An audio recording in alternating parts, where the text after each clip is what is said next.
Hello and welcome to Cropping with the Oldies, Cropping with the Golden Overlays, Volume 1. Although Volume 1, this is the second video in the series on using the golden ratio overlays from Parks Photos.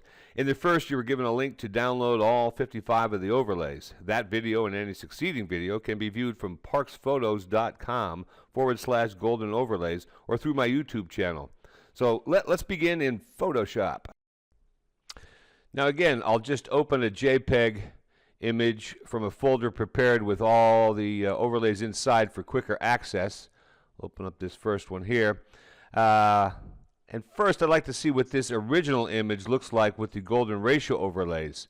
So I'll add another layer. I'll go to File, Place Embedded, and then look for the golden ratio overlay. Here it is. And then place that. And before we play with cropping, let's see where this overlay lines up with the original. To get in the habit, we hold the Shift key while we drag the corners to the corners.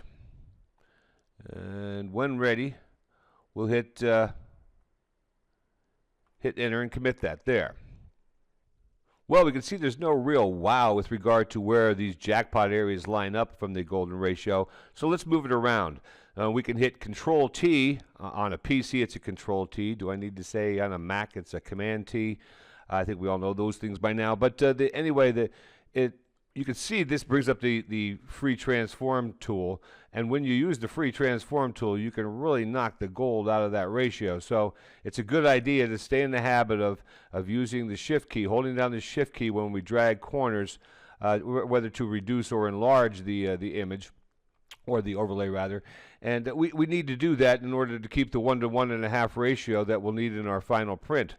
Oh, and as an aside, we recognize that the golden ratio, although not actually a ratio at all anyway, is a 1 to 1.618 and more.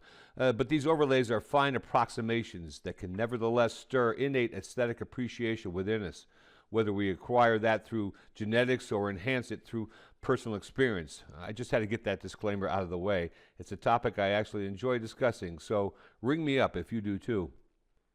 So if we line up the lower line here in the golden ratio to the low line in the back wall of this prison, we can see that we lose most of the toilet.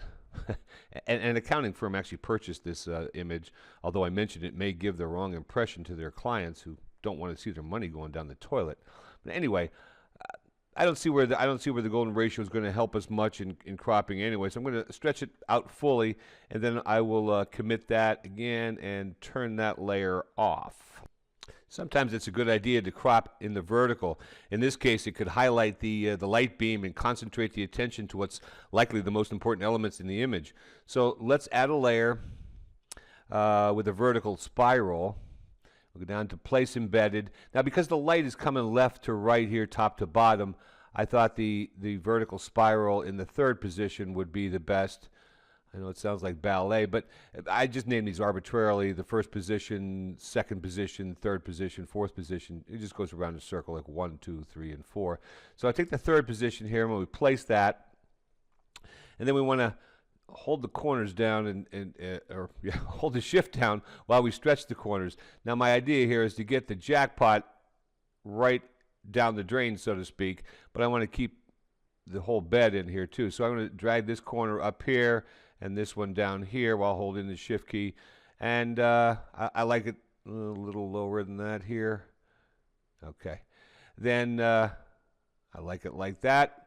So we'll commit that by hitting Enter. Well, we could crop it here for comparison, but I don't see this as the final solution. So we hit the C key for the crop tool, or select it over here, and we make sure that it's at a 2 to 3 ratio to make it easier for us to move it around, slide it around, and okay. And then we get it into position, lining it up with the overlay, hit Enter to commit it to that position, then we hide that layer. And let's, as I say, let's save this for comparison. We can compare them all later. We'll save it as a JPEG in the same folder. Renaming it slightly so as not to override the old one.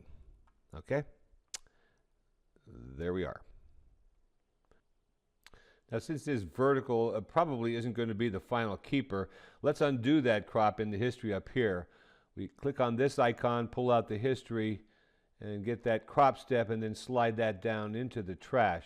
Now we can keep this layer here with the vertical spiral and just turn it off, but I'm going to get rid of the whole thing altogether and just delete it. And then I'm going to go back up here to get the history out of our way by clicking this and letting it go back in there. I want to try a landscape cropping, so we're going to have to pull up another layer. Now let's see how this horizontal spiral will guide us. We go to the File, Place Embedded, we scroll down to find it. Again, we'll look for the one in the third position, this one here, and we'll place it. Again, we'll hold the Shift key when we drag the corners. Now I want to get the jackpot area, again, flush with the toilet. Put it here. I want to bring in some of that light from the skylight above there just to show the source of the beam. And bring it in like this here. Let's just move it around until we get it the way we want it, maybe a little bit more, a little further down the wall here. I kind of like that there. So I'm going to commit that and enter that. There. Now we bring up the crop tool again, whether hitting the C or coming to this symbol here. Now we're going to have to change it, though, to a 3:2 ratio to accommodate the horizontal position here. And then we just drag the ends to the corners, more or less. And we'll hit enter in that spot. And then I'll commit that to that. And then I want to save that, so we'll undo that. Go over here and save it as, again, a JPEG image so that we can compare all three. I'll save it this way, but take out that V for vertical. Hit save. And so let's now compare these three in the AC/DC program. All right, let's first make a comparison between the original and our first crop, the vertical crop. And that's the original and the vertical. Going back and forth here, we see the energy change a little bit when we do. Now, I like how what we set out to do is to reduce the image to its main contents here. We have the beam of light in the toilet. The bed is still here, but we have that as being our main source, and I think we did a fine job of that. But what I think we're missing in the original is the dynamics of all these lines being thrown to the back wall here, including this bed line and its shadows.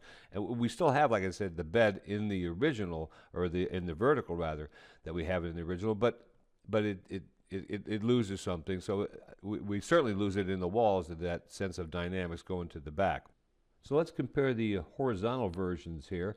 Enter there, select those two. Now, there's the original and the cropped version. First thing we look for is, what are we losing? If you look to the wall closest to us here on both edges, that's what we're losing. A little bit of the ceiling we're losing, but most importantly, I think, and certainly well worth the sacrifice of anything we're losing there, because we're not really losing on the walls. We're not losing anything significant, I think. We're still having the dynamics here of the wall coming in toward the back there, like a cell should, and prison cell should. But I think that the best part of it is that we're losing this blown out highlight in the skylight, and so everything's more in your face here. The energy is much more pronounced in the cropped version, and I like how these lines from the bed frame come right to the bottom of the frame of the photo. So I think this image here is considerably better than the original, and I should probably contact the accounting firm who purchased it and see if they want to upgrade. Well, I hope you got something out of this short cropping video. If not, see me after class.